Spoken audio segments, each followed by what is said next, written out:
हिंद दोस्तों, मैं अंकित पटेल आप सभी भावी शिक्षकों का आपके YouTube platform Target Teacher by Ankit में स्वागत करता हूं। मित्रों, आप सभी जानते हैं कि उत्तर प्रदेश शिक्षक पात्रता परीक्षा 2021 और सुपर टेट के अंतर्गत हमारी जो संस्कृत की सीरीज चल रही है उसमें यह 6वां वीडियो है। यह जो आपका वीडियो है वीडियो नंबर 6 है और आप याद रखिएगा इस वीडियो में हम प्रत्याहार की चर्चा करने वाले हैं। पिछली वीडियो में हमने माहेश्वर सूत्र की चर्चा की थी। अभी तक आपने वह वीडियो हमारे ना देखे हो तो हमारे संस्कृत की प्लेलिस्ट में जाकर उसको आप देख सकते हैं। दोस्तों, आज की यह वीडियो में हम प्रत्याहार की चर्चा कर रहे हैं। जब किसी भी एग्जाम में संस्कृत पूछी जाती है तो संस्कृत से माहेश्वर सूत्र जरूर पूछे जाते हैं और माहेश्वर सूत्रों का एक दूसरा नाम है प्रत्याहार सूत्र। प्रत्याहार सूत्र माहेश्वर सूत्र को इसलिए कहा जाता है क्योंकि माहेश्वर सूत्र से ही प्रत्याहार बनते हैं। तो आज हम उन्हीं प्रत्याहार कैसे बनते हैं इस बारे में चर्चा करने वाले हैं। तो सबसे पहला प्रश्न, चाहे वो यूपी टेट हो, चाहे वो सी टेट हो और चाहे वो सुपर टेट हो, सभी में पहला कॉमन प्रश्न और सबसे सरल प्रश्न जो बनता है कि प्रत्याहार की संख्या कितनी है। तो मित्रों याद रखिएगा कि 42 यानी कि 42 प्रत्याहार बताए गए हैं। 42 आपको लगाने हैं, 42 प्रत्याहार होते हैं। इसके बाद दूसरा जो सबसे महत्वपूर्ण प्रश्न बन सकता है आपका, तो वो है कि प्रत्याहार बना कैसे है। तो याद रखिएगा कि प्रत्याहार में घे धातु है, प्रति और अंग उपसर्ग है, दो उपसर्ग हैं, प्रति और अंग उपसर्ग हैं, घे धातु है और घय प्रत्यय है। तो उपसर्ग क्या क्या है, ये दोनों क्या है, उपसर्ग हैं। और ये जो पीछे लगा है भाई, उपसर्ग क्या होता है, जो किसी धातु के आगे लगता है वो उपसर्ग होता है। तो यहाँ पर दो उपसर्ग लगे हुए हैं और ये जो पीछे लगा हुआ है ये क्या है, प्रत्यय। प्रत्यय क्या होता है, जो किसी धातु के पीछे लगता है तो वो क्या कहलाता है, प्रत्यय कहलाता है। वो घे धातु है, तो इसको आप याद रखिएगा। और प्रत्यय इस प्रकार से प्रत्याहार बना, प्रतिधन आंग धन घे धन घय, प्रत्याहार बना। और प्रत्याहार का अर्थ आपसे पूछे तो संक्षेपीकरण प्रत्याहार का अर्थ होता है। जब हमें प्रत्याहार का मतलब क्या है, संक्षेपीकरण यानी जिनकी सहायता से, यानी किनकी सहायता से, प्रत्याहार की सहायता से कम शब्दों में अधिकतम बात कह लेते हैं। अगर आपसे कहा जाए कि पूरी वर्णमाला मात्र एक शब्द में आप कह दें तो आप कभी कह पाएंगे? हाँ, आप केवल संस्कृत में ऐसा कह पाएंगे।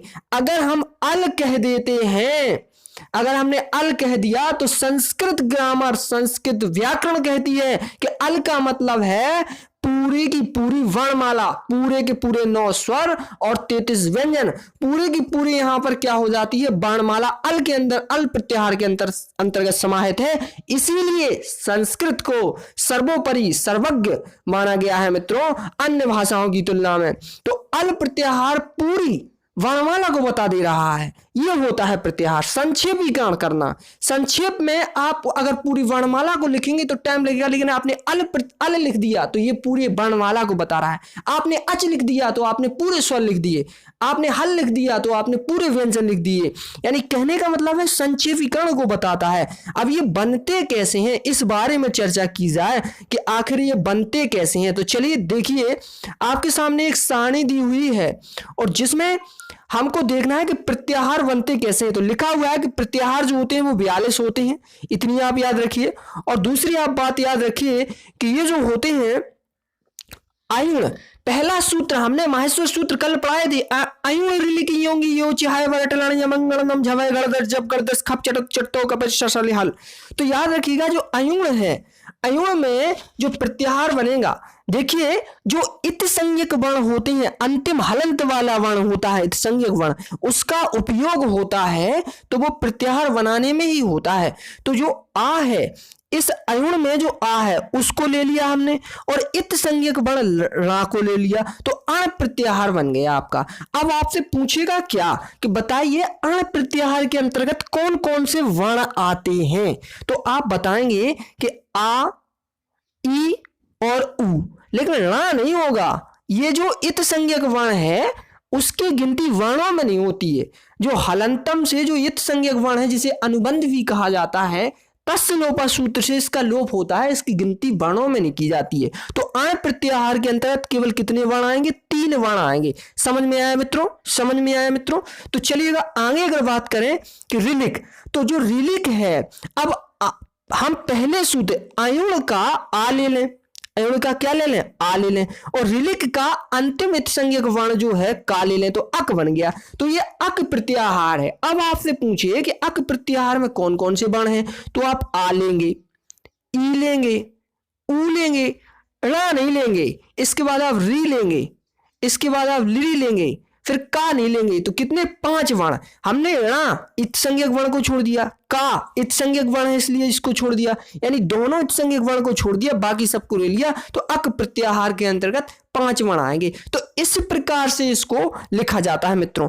तो यहां पर हम अक बना सकते हैं, इक बना सकते हैं और उक बना सकते हैं, ऐसे प्रत्याहार बनते हैं। अगर मान लो हमको अच प्रत्याहार बनाने हैं, और हमने आपको बताया था कि जो शुरू के 4 सूत्र हैं, शुरू के जो 4 सूत्र हैं उनमें आपका अच आए हुए हैं। तो पहले सूत्र का अयुण का आ ले लें और चौथे सूत्र का योच का चा ले लें।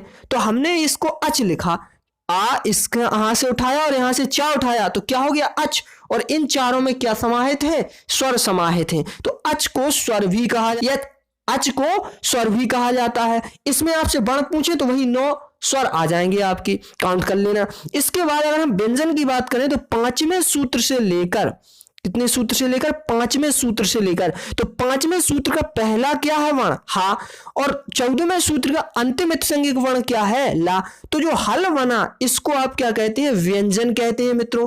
ये पूछे जाते हैं कि व्यंजन किन किन प्रत्याहार में है, तो हल प्रत्याहार में व्यंजन है, अच प्रत्याहार में स्वर है। और अगर पूरी वर्णमाला की बात करें तो पूरी वर्णमाला की अगर बात करें तो अयुण का पहले सूत्र का पहला वर्ण क्या है, आ, और अंतिम सूत्र का अंतिम वर्ण क्या है, अंतिम सूत्र क्या है, अंतिम सूत्र है हमारा हल।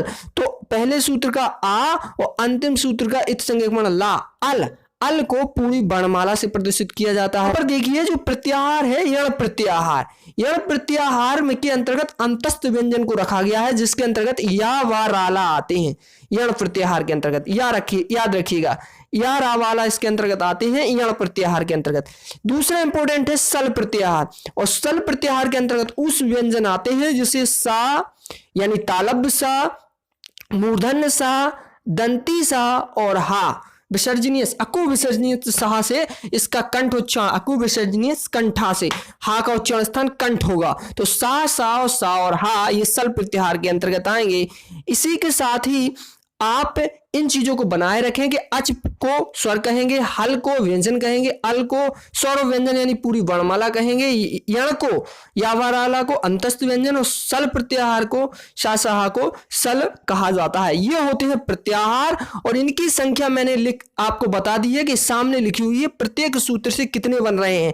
तो इस प्रकार ये जो बन रहे हैं इन्हें आपको याद नहीं करना, आपको केवल ये सीखना था कि आखिरकार ये जो बनते कैसे हैं, प्रत्याहार जो बनता है वो बनता कैसे है, आपको यह सीखना था। तो कुल 42 प्रत्याहार होते हैं। मैंने बताया कि इत्संज्ञक वर्ण को काउंट नहीं किया जाता है, इत्संज्ञक वर्ण को छोड़ दिया जाता है तस्लोपा से।